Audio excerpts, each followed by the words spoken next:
In the heart of the Kingdom of Hungary, surrounded by dark forests and impenetrable mountains, stood SADISTIC Castle. For years, it was a place of whispers, a place of fear. Local peasants spoke of girls who would go up to the castle to work as servants, only to vanish forever. They spoke of horrifying screams carried on the winter wind, and of a chilling evil that resided within its walls, presided over by the castle's powerful mistress. This was the domain of Countess Elizabeth Báthory, and this is the story of how she allegedly turned her home into a private factory for torture and created one of history's most terrifying legends. Elizabeth Báthory was not some minor noble. She was one of the most powerful and wealthy aristocrats in the entire country. Born into a prestigious family, she was intelligent, educated in multiple languages, and married to a formidable Hungarian national hero, the warlord Ferenc Nadasdy, known as the Black Knight of Hungary. While her husband was away fighting wars against the Ottoman Empire, Elizabeth was the absolute ruler of their vast estates, holding the power of life and death over thousands of subjects. But according to the testimony that would later emerge, her true passion was not governance. It was the methodical, artistic infliction of pain. Her victims were always the same: young, adolescent girls. At first, they were local peasants, lured to the castle with promises of well-paid work as chambermaids. Once inside the castle walls, the gates were locked, and their new life of unimaginable horror would begin. The list of atrocities Báthory was later accused of reads like a fever dream. Dozens of survivors and witnesses would testify under oath that the Countess, often with the help of her trusted servants, subjected these girls to systematic torture. They spoke of needles being driven under fingernails, of girls being forced to stand outside in the freezing cold, while water was poured on them until they became living ice sculptures. They described how the Countess would bite chunks of flesh from their faces and arms in fits of rage, and how she would use scissors and red-hot pokers to mutilate their bodies. This was not quick. It was a prolonged, sadistic ritual. The goal was not just death, but the maximum amount of suffering possible. But the most infamous creation of her sadism, the legend that would make her immortal, was her so-called bloodbath. As the Countess aged, she supposedly became obsessed with retaining her youthful beauty. Convinced by her occult beliefs, she came to believe that the blood of virgin girls was a fountain of youth. According to the legend, she would have her victims bled and would then bathe in tubs filled with their blood, or have it slathered on her face as a gruesome beauty mask. For years, her high rank protected her. The disappearance of peasant girls was easily ignored by the authorities, but her hubris grew. She eventually began to abduct and torture the daughters of the lesser nobility, girls whose families had voices and connections. The rumors could no longer be contained. Finally, in December of 1610, the King of Hungary ordered an investigation. The Palatine of Hungary, György Thurzó, raided SADISTIC Castle. What they found inside was a house of horrors. Thurzó's men reported finding the body of one girl who was dead and drained of blood, another who was still alive but horrifically tortured, and others locked away in the dungeons. To avoid the public scandal of trying and executing a member of such a noble family, Elizabeth Báthory was never put on public trial. Instead, she was sentenced to a unique and terrible punishment. She was walled up inside a set of rooms in her own castle, with only small slits left open for food and air. For the final 4 years of her life, the Blood Countess lived as a prisoner inside her own creation of suffering, until she was found dead in 1614. Historians still debate the exact number of her victims, with some estimates reaching as high as 650. Whether every lurid detail of her legend is true, the core story remains.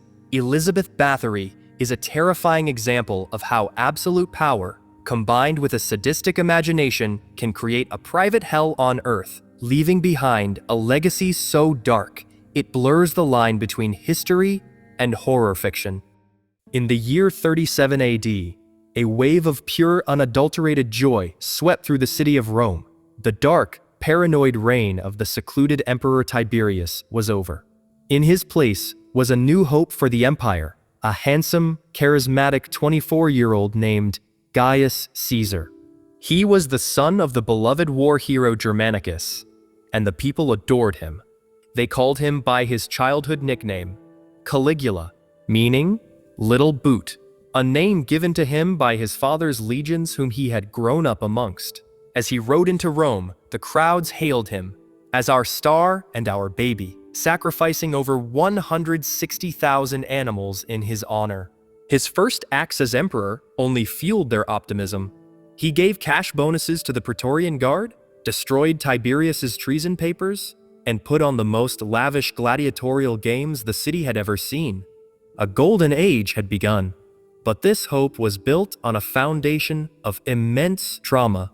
As a boy, Caligula had watched as Tiberius, consumed by paranoia, had systematically destroyed his family.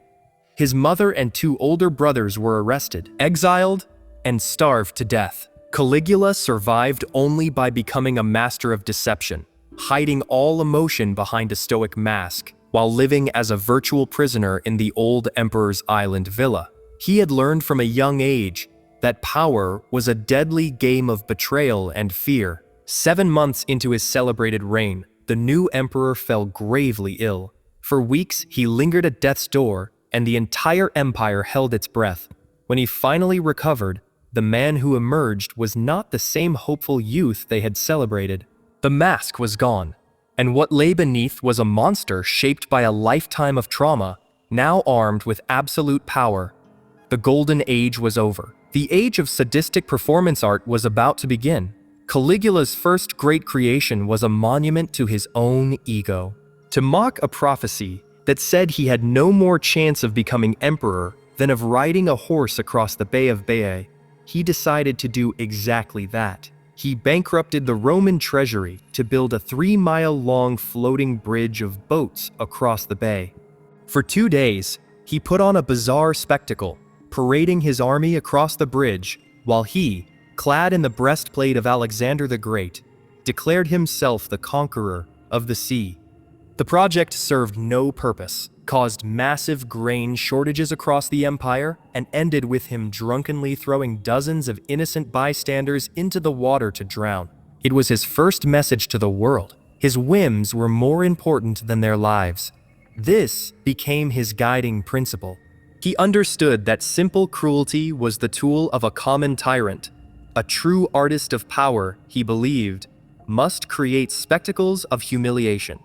He took special delight in tormenting the Roman Senate. He would force the most powerful men in the world, in their formal white togas, to run for miles behind his chariot like common servants.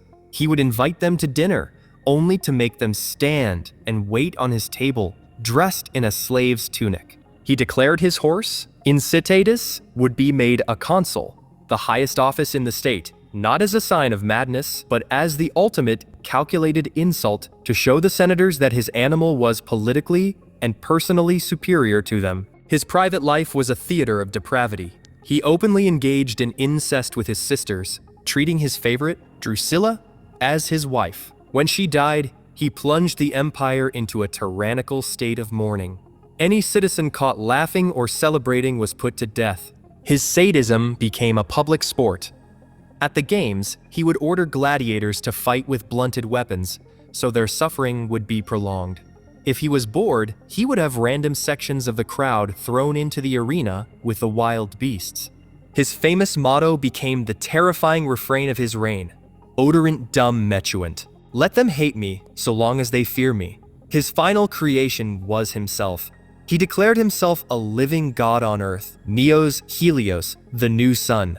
He built temples to his own divinity, and had the heads of famous statues of gods, including the great statue of Zeus at Olympia, removed and replaced with his own likeness. He would hold conversations with the other gods, sometimes shouting at the statue of Jupiter, the king of the gods, for daring to make more noise than him during a thunderstorm.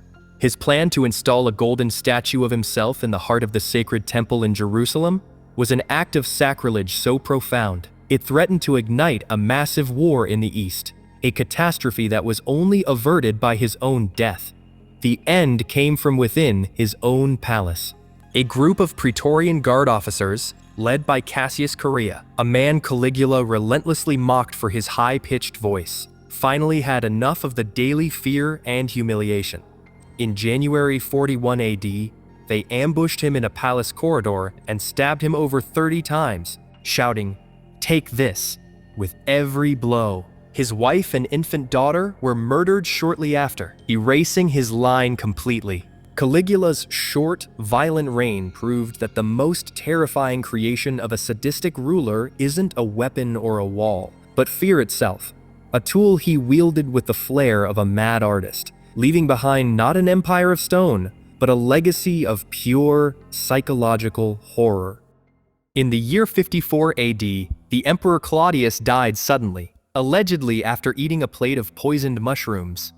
The path was now clear for his 16-year-old stepson, a boy named Nero, to ascend to the throne of the most powerful empire on Earth. But Nero did not take power alone. He was placed there by the iron will of his ruthlessly ambitious mother, Agrippina the Younger. She was the sister of our previous ruler, Caligula, and she had learned the deadly game of Roman politics firsthand. Having orchestrated her husband's death, she intended to rule the empire through her teenage son. For the first few years of his reign, she was the true power in Rome, her face appearing alongside his on the coinage. But Agrippina made one fatal miscalculation. She failed to realize that in creating an emperor, she had also created a monster who would eventually tire of his strings. Nero's struggle to escape his mother's suffocating control became a multi-act play of escalating horror, a truly sadistic creation of paranoia and botched assassinations. His first attempt was subtle. He tried to poison his mother, but Agrippina, who knew the dangers of the imperial court better than anyone, had spent years building up her own immunity by taking small doses of every known poison. The attempt failed, and now she knew her son was trying to kill her. Nero, panicking, moved to his next, more theatrical plan. He commissioned the creation of a masterpiece of malicious engineering, a collapsible boat. He then invited Agrippina to a lavish banquet at his seaside villa, feigning a warm and loving reconciliation. He hugged her, showered her with affection, and then, late at night, sent her home across the calm, moonlit bay on his special gift. Out on the water, the mechanism was triggered. The lead-weighted canopy of the boat's cabin collapsed, intending to crush her. But it failed, only injuring her shoulder. The boat itself then began to break apart as the crew, who were in on the plot, tried to capsize it. But Agrippina, a woman of incredible resilience, managed to survive the chaos and swim in the darkness towards the shore, where she was rescued by passing fishing boats. She had survived a second assassination attempt. When news reached Nero that his mother was alive, his theatrical bravado shattered into pure terror. He knew she would seek revenge. He abandoned all pretense of subtlety and moved to his final, brutal act. He declared his mother a traitor and sent his assassins to her villa. As they surrounded her, swords drawn, Agrippina faced them with a final, defiant gesture. According to the historian Tacitus, she coolly bared her abdomen and commanded them, "Strike the wound that bore Nero." They stabbed her to death. The son had finally killed his mother, and in doing so, had freed himself to become the artist he always believed he was. With Agrippina gone, the Roman Empire became Nero's personal stage. His narcissism was boundless. He fancied himself a world-class singer, poet, and lyre player, and he forced the Roman elite and public to attend his marathon recitals, which could last for hours. The doors to the theater were locked, and no one was permitted to leave. His personal soldiers, the Augustians, would roam the crowd, leading the forced applause. The situation became so unbearable that people would feign their own deaths just to be carried out of the theater. But his magnum opus of sadism came in the year 64 AD, after the Great Fire of Rome devastated the city. As the city burned for over a week, rumors spread that Nero himself had started the fire so he could build a new, grander palace, and that he had stood on his balcony, playing his lyre and singing about the fall of Troy as he watched his city turn to ash. To deflect the blame, Nero needed a scapegoat. He found one in a small, obscure religious sect that was gaining traction in the city's slums, the Christians. What he did next was his most unthinkable creation. He didn't just execute them. He turned their deaths into a grand, festive spectacle. He had hundreds of Christians arrested. Some were dressed in animal skins and torn to pieces by dogs in the arena. But the most horrifying fate was reserved for his garden parties. He had Christians coated in flammable pitch, mounted on tall stakes throughout the gardens of his new golden palace. And then, as dusk fell, he had them set on fire. These screaming, writhing human torches provided the illumination for his lavish evening festivities. And as they burned, Nero, dressed as a charioteer, would gleefully ride his chariot through the gardens, mingling with his guests, basking in the glow of his own sadistic masterpiece. Nero's reign of excess and spectacular cruelty could not last. His generals and governors finally revolted, and the Senate declared him a public enemy. Abandoned by everyone, he fled the city and was forced to take his own life. But even then, he hesitated. His final words as he bled out perfectly captured his essence. "What an artist dies in me." He never saw himself as a failed emperor or a monster. To the very end, he saw himself as a misunderstood performer, whose greatest works of art were not poems or songs, but spectacles of human suffering. He turned the Roman Empire into a captive audience for his own depravity, leaving behind a legacy so infamous that his name, Nero, remains a synonym for tyranny even 2,000 years later. In the late 14th century, a new power rose from the heart of Central Asia. He was a minor nobleman from a Turco-Mongol tribe, a man with a brilliant strategic mind, a crippled leg that earned him the name Timur the Lame, or Tamerlane, and an ambition so vast and so violent it would drown a continent in blood. He claimed descent from the great Genghis Khan, but in the annals of cruelty, Timur would carve out a legacy of terror uniquely his own. For Timur, conquest was not enough. He believed that terror was the purest form of power, and he chose to express that power by creating architectural masterpieces from human remains. Timur was a man of jarring contrasts. In his magnificent capital of Samarkand, he was a grand patron of the arts, commissioning some of the most beautiful mosques and mausoleums in the Islamic world, buildings of stunning turquoise and gold that still stand today. He was a devout Muslim, a scholar of history, and a world-class chess player who even invented his own, more complex version of the game. But to the cities that dared to resist him, he was not a scholar or an artist. He was the angel of death, and his arrival meant your city was about to become the quarry for his next most unthinkable creation. In 1387, Simur's army approached the magnificent Persian city of Isfahan. The city, terrified by his reputation, surrendered without a fight. Timur, in a show of mercy, spared the population and only installed a garrison and a governor to collect a punitive tax. But the proud citizens of Isfahan rebelled, overwhelming the garrison and killing 3,000 of Timur's soldiers. When news of this defiance reached Timur, his mercy vanished, replaced by a cold, mathematical fury. He returned to the city, not just to conquer it, but to make an example of it that would echo through eternity. He gave his army a simple, horrifying order. The city was to be razed, and every man in his army of 70,000 soldiers was required to bring him at least one severed head. A quota of death was established. The soldiers swarmed through Isfahan, and a methodical, day-long massacre began. The city's population was systematically exterminated. At the end of the day, the soldiers presented their gruesome trophies. Timur's architects and engineers then got to work. Outside the ruined walls of Isfahan, they began to build. They did not use stone or brick. They used the severed heads of the city's men, women, and children. Meticulously, they constructed 28 separate towers, each one made from approximately 1,500 human skulls cemented together with clay. For years, this forest of bone and decaying flesh stood as a silent warning to any who would contemplate defying the master of the world. This was not an isolated incident. This was his signature.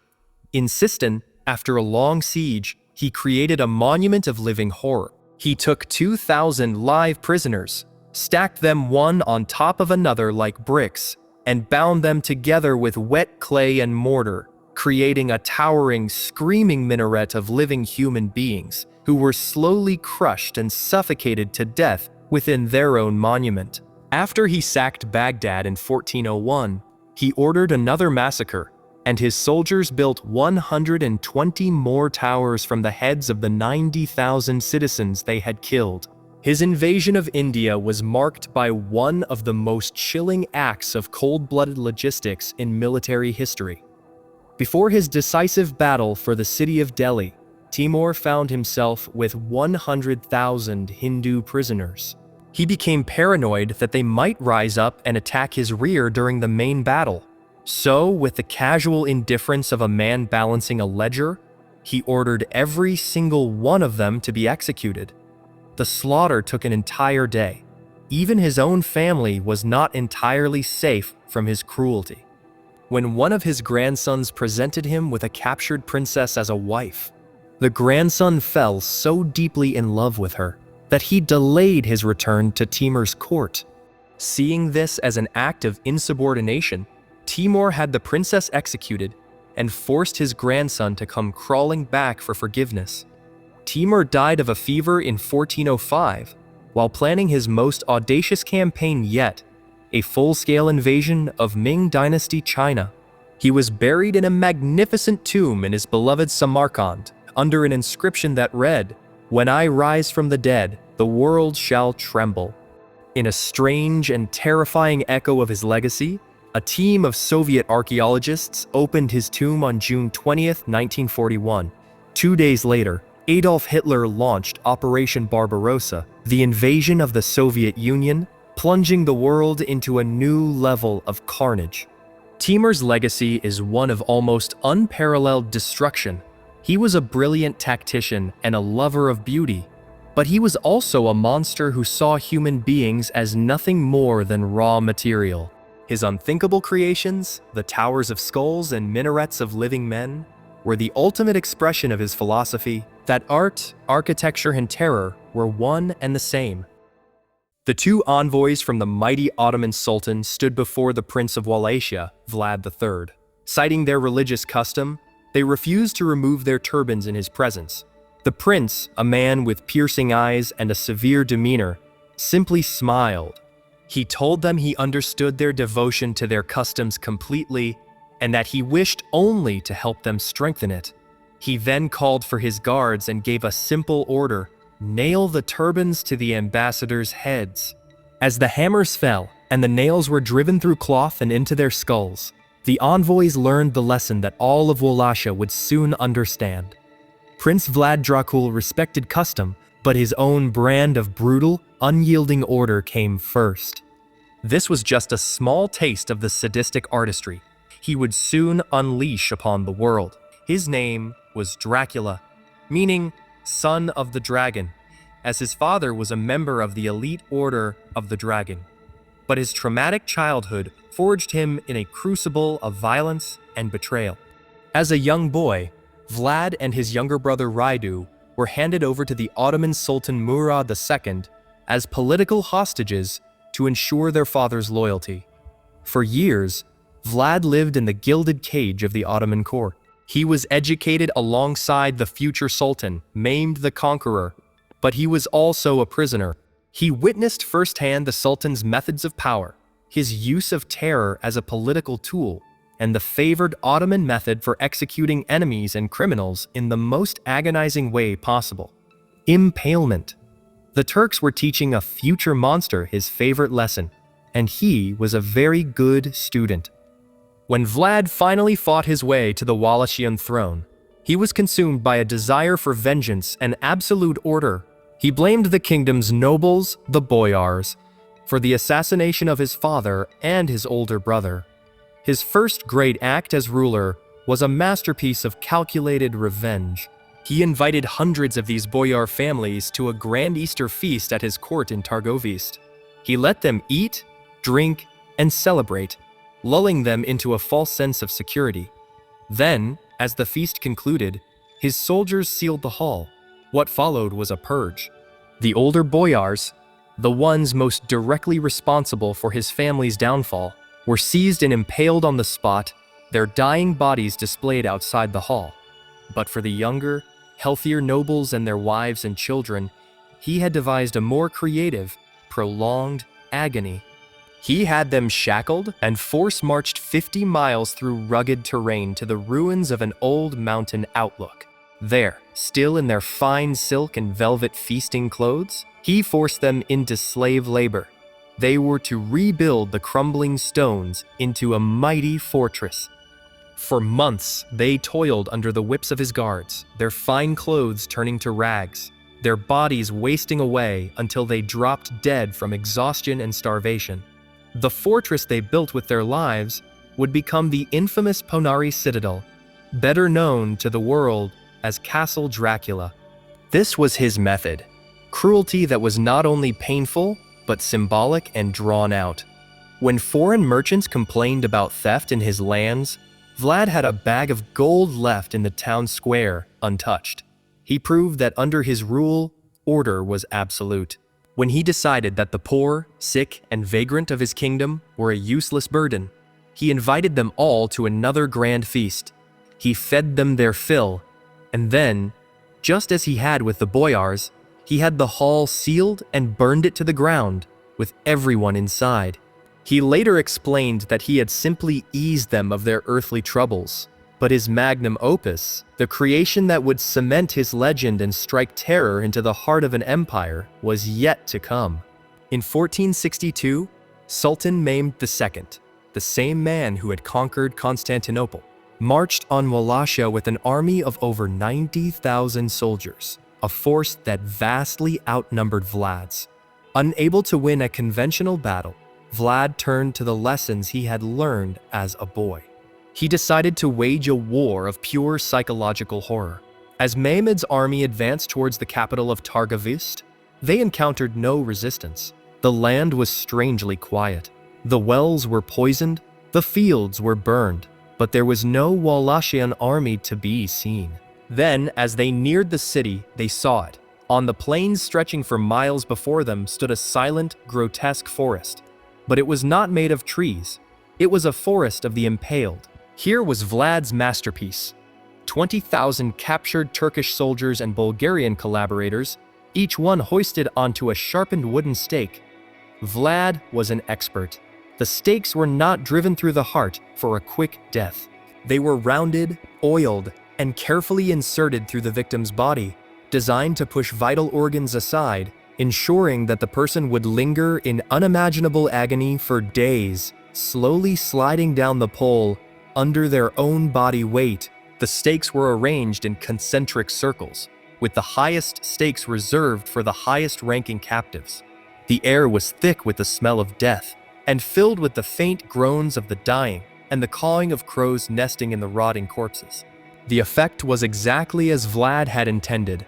The sight was so profoundly, supernaturally horrifying that even Sultan Mehmed the Conqueror, a man who was no stranger to brutality, was shaken to his core. The Ottoman chronicles record that he looked upon the ghastly spectacle and said, "How can we despoil of his estates a man who is not afraid to defend it by such means?" He turned his mighty army around and retreated. Vlad had won the war, not with soldiers, but with an art installation of pure terror. To many Romanians, Vlad III remains a national hero, a brutal but just ruler who fiercely defended their homeland's independence. But to the rest of the world, his methods have defined him. His calculated artistic sadism was so effective, so psychologically devastating, that it transcended history. It transformed the man, Vlad Dracul, into an immortal myth of fear. The vampire, Count Dracula. His ultimate creation was not a castle built by slaves, or even a forest of the dead, but a legend so powerful it has haunted the nightmares of the world for over 500 years. We now move to the top 3 of our list. The scale of power and the depths of sadism here are almost beyond comprehension. We journey to the ancient East, to the birth of one of the world's most enduring empires. Our next ruler was a true visionary, a unifier who created a nation that would last for 2 millennia. But he was also a tyrant who believed that to build his perfect future, he first had to murder the past, and his most unthinkable creation was a war against thought itself. In the 3rd century BC, the land we now call China was a fractured chaos of warring states. For over 200 years, 7 kingdoms had been locked in a near-constant cycle of brutal warfare, a period so bloody it is known simply as the Warring States period. From this crucible of chaos rose a king named Yingzheng, ruler of the state of Qin. He was a man of terrifying ambition and unbreakable will, driven by a simple, ruthless political philosophy: legalism. It taught that human beings are inherently selfish and evil, and that the only way to forge a strong state is through absolute control, absolute law, and absolute, unforgiving punishment. Armed with this brutal ideology, King Yingzheng set out to do what no one had ever done before: conquer all under heaven and unite them under his singular iron fist. Over the course of a decade, he succeeded. His armies, brilliant and merciless, swept across the land, extinguishing the other 6 kingdoms one by one. In 221 BC, he stood victorious. He was no longer just a king. He invented a new title for himself, one befitting his new status: Qin Shi Huang, which translates to the first sovereign emperor of Qin. He had created China, and now he would remake it in his own image, and the cost would be staggering. His creations were monumental, feats of engineering that defy the imagination. He standardized everything: currency, weights and measures, the Chinese script, and even the width of axles on carts, so that all roads would be uniform. But this order was enforced with sadistic cruelty. The penalty for even minor deviations was often mutilation, a nose cut off, a foot amputated, or death. His grandest physical creation was a wall. Connecting and reinforcing the fortifications of the former northern states, he began the project that would one day evolve into the Great Wall of China. It was a staggering undertaking. To build it, he conscripted an army of laborers numbering in the hundreds of thousands: soldiers, commoners, and convicts. The work was brutal, the conditions were inhuman, and the dead were numberless. So many workers perished from exhaustion and starvation that the wall became known for centuries as the longest cemetery on earth. For Qin Shi Huang, his people were not his subjects. They were raw materials. As disposable as the earth and stone, they were forced to move. But the emperor's ambition went far beyond physical creations. He believed that to truly unify his new empire, he had to control not only the actions of his people, but also their thoughts.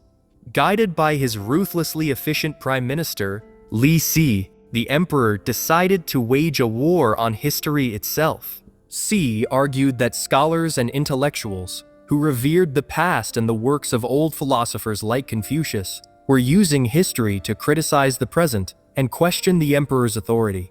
Their solution was as simple as it was terrifying.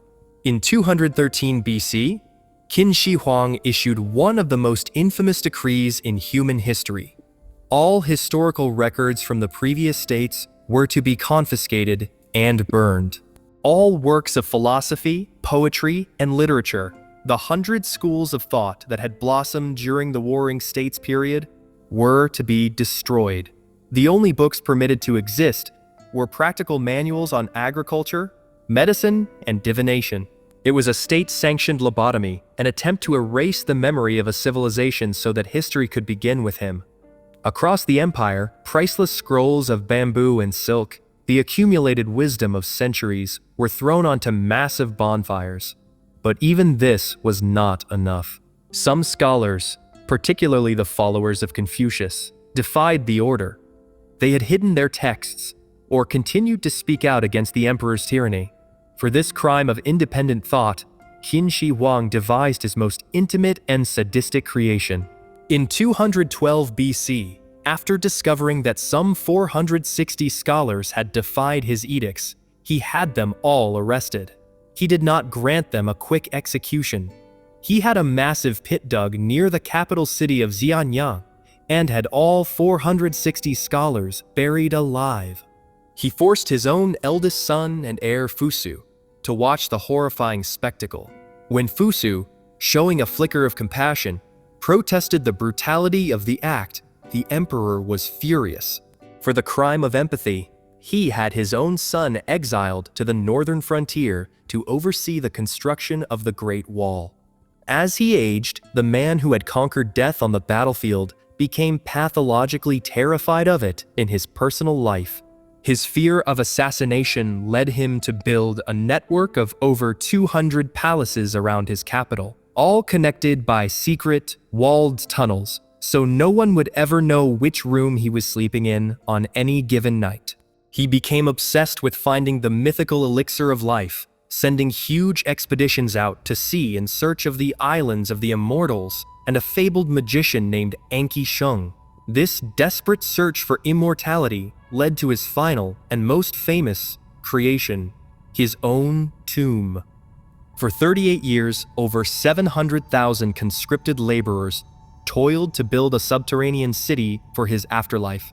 The tomb complex is a scale model of his empire, with a ceiling studded with pearls to mimic the night sky and rivers and seas made of flowing liquid mercury. And guarding it for all eternity, he built the Terracotta Army.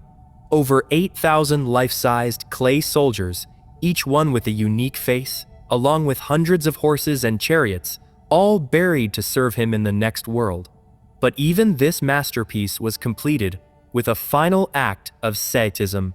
To ensure the secrets of the tomb's construction and its treasures died with him, historical records state that all the artisans, craftsmen, and laborers who built the magnificent necropolis were trapped and sealed alive inside the very tomb they had just completed.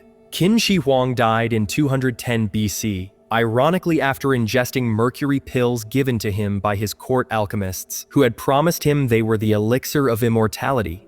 His dynasty, which he had intended to last for 10,000 generations, collapsed in rebellion just 3 years after his death.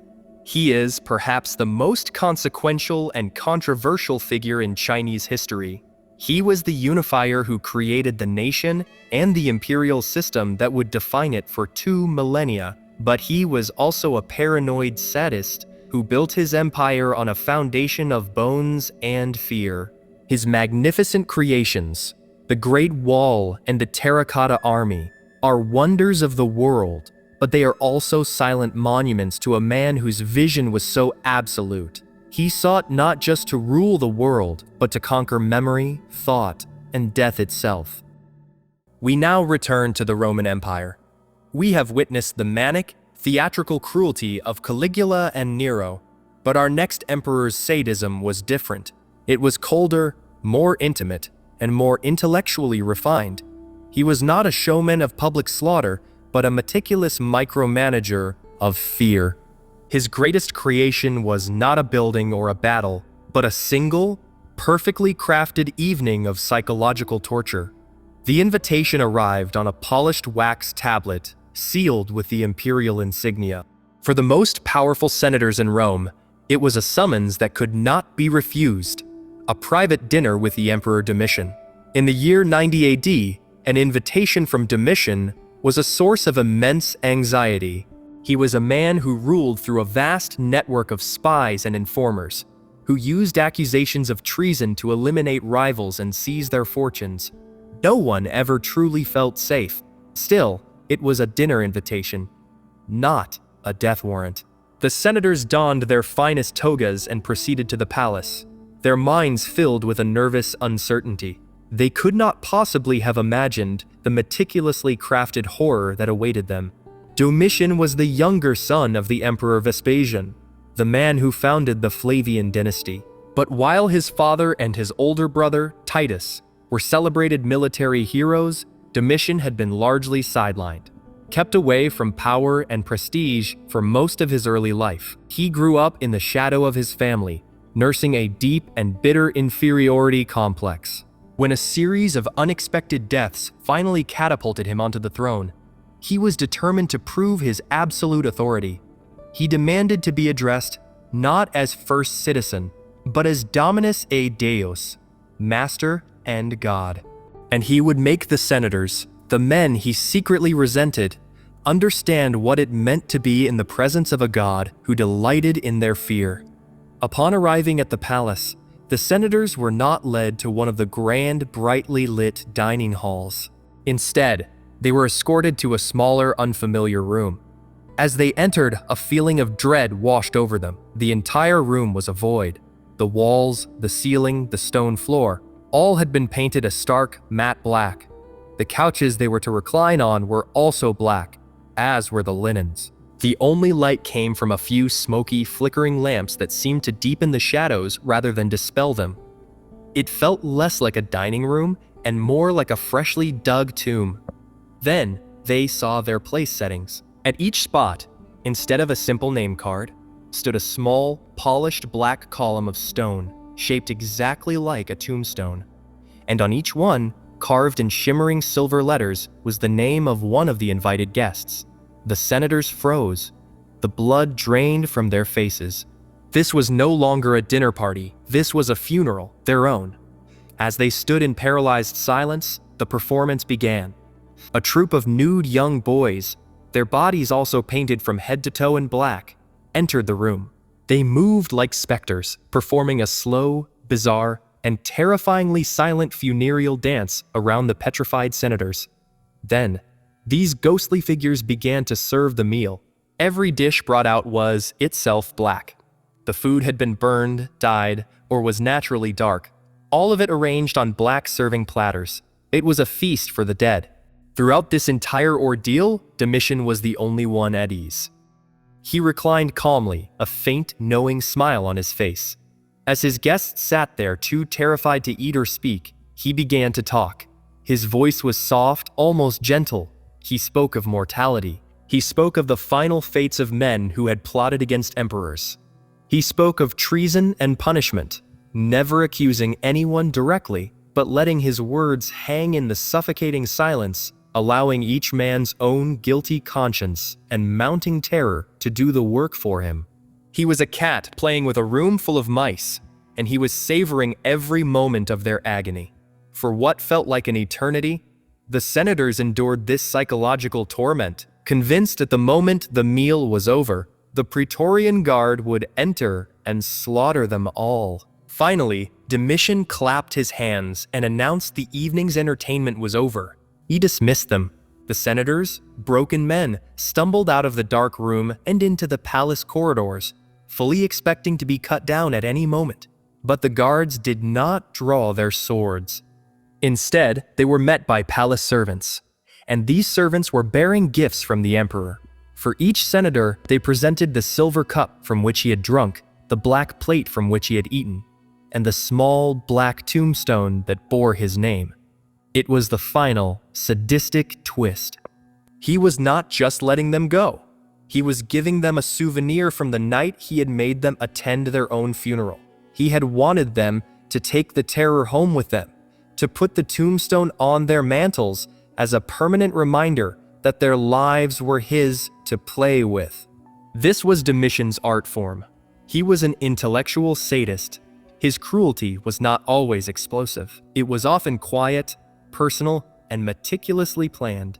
He was known to spend hours alone in his chambers, doing nothing but catching flies and stabbing them with a sharpened stylus. He took a perverse interest in arcane forms of execution, reviving the sack penalty, where a man convicted of killing a relative was sewn into a leather sack with a live dog, a viper, a rooster, and a monkey, and then thrown into the sea to drown in a chaotic frenzy of biting and scratching. Domitian's reign of terror and his demand to be worshipped as a living god eventually turned the entire power structure of Rome against him. In 96 AD, he was assassinated in a palace conspiracy that involved members of his own court and even his wife. After his death, the Roman Senate, the very men he had terrorized, issued a damnatio memoriae against him, ordering his name to be chiseled off all public buildings and his statues melted down in an attempt to erase the memory of their humiliation. But they failed. Domitian's legacy endured, not for the buildings he constructed, but for the fear he so perfectly engineered. He stands as a chilling testament to the fact that a sadist's most unthinkable creation doesn't have to be a tower of skulls or a forest of the impaled. It can be a single, perfectly crafted evening designed to break the human spirit. He never once set foot in the land he was about to destroy. He ruled not from a windswept battlefield or a paranoid throne room, but from the plush, gilded palaces of Brussels. To the world, he was King Leopold II of Belgium, a respectable European monarch at the height of the age of industry and empire. He cultivated the image of a great philanthropist, a builder king who enriched his own country with grand avenues and magnificent museums. His greatest ambition, he claimed, was a humanitarian one, to bring the light of civilization and Christianity to what he called the dark heart of Africa. But behind this carefully constructed facade of benevolence was a man of boundless greed and a capacity for cruelty so vast and so systematic, it almost defies belief. His most unthinkable creation was not a tower or a tomb. It was an entire nation, a personal colony the size of Western Europe, which he named the Congo Free State. And it would become the site of one of the most horrific genocides in human history, a for-profit enterprise run on a foundation of industrial-scale sadism. Leopold acquired his empire not through conquest, but through a masterful campaign of lies and public relations. At the Berlin Conference of 1884, he outmaneuvered the great powers of Europe. Through his front organization, the International Association of the Congo, he convinced the United States and the nations of Europe to grant him personal sovereignty over nearly 1 million square miles of African rainforest. He made a solemn promise. His new Congo Free State would be a beacon of free trade, a force to end the Arab slave trade in the region, and a charitable project to uplift the native people.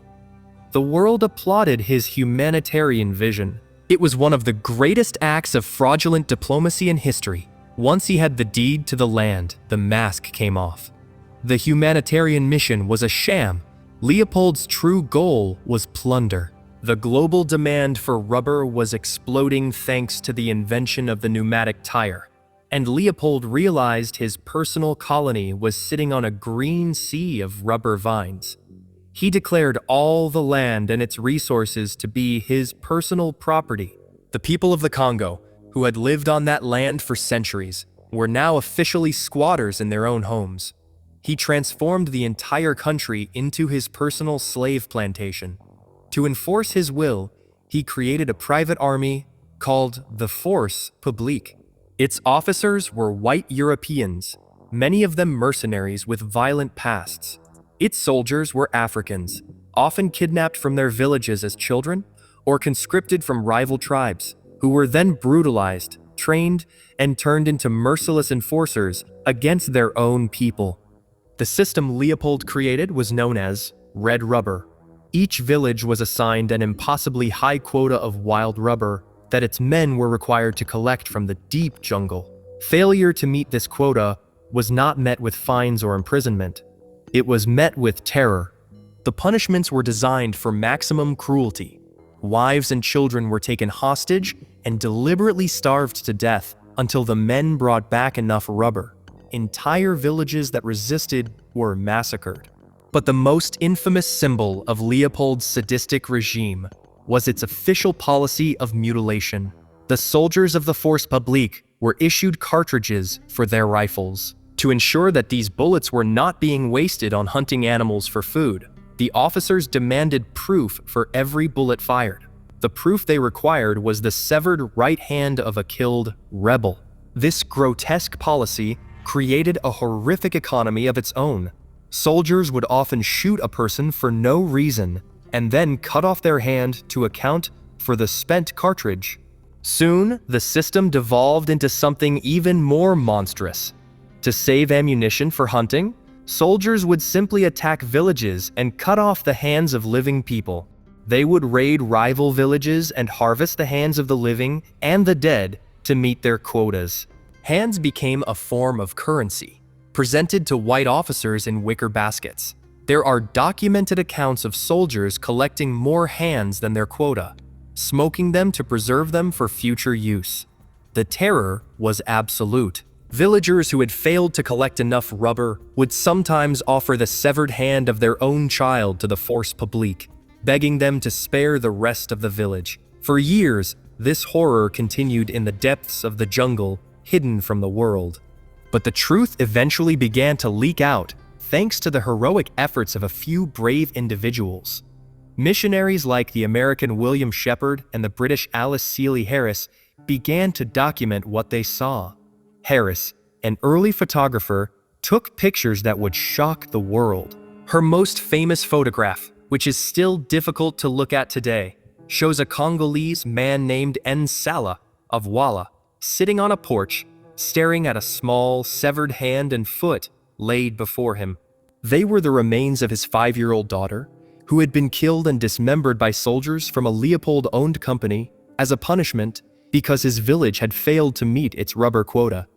These photographs, combined with the tireless investigative journalism of men like E.D. Morel and a damning official report by the diplomat Roger Casement, finally exposed Leopold's charade. An international outcry erupted. Faced with global condemnation, Leopold was forced to relinquish his personal control of the Congo to the Belgian state in 1908. But before he did, he committed one final act of calculated evil. For 8 straight days, he had the entire archives of the Congo Free State burned in massive bonfires in Brussels, systematically destroying as much evidence of his crimes as he possibly could. King Leopold II of Belgium was responsible for the deaths of an estimated 10 million Congolese people, roughly half the population of his free state. He never faced trial. He never expressed remorse. He died in 1909 as one of the richest men in the world, praised by many in his own country as the builder king who had modernized Brussels with the immense profits from his African venture. His story is the final and perhaps most important on our list, because it is a terrifying reminder that the most profound and devastating sadism in history is not always the product of a madman's rage or a tyrant's paranoia. Sometimes it is the logical result of unchecked greed, a complete dehumanization of other people, and the quiet, respectable, bureaucratic evil of a man in a suit ruling from a world away.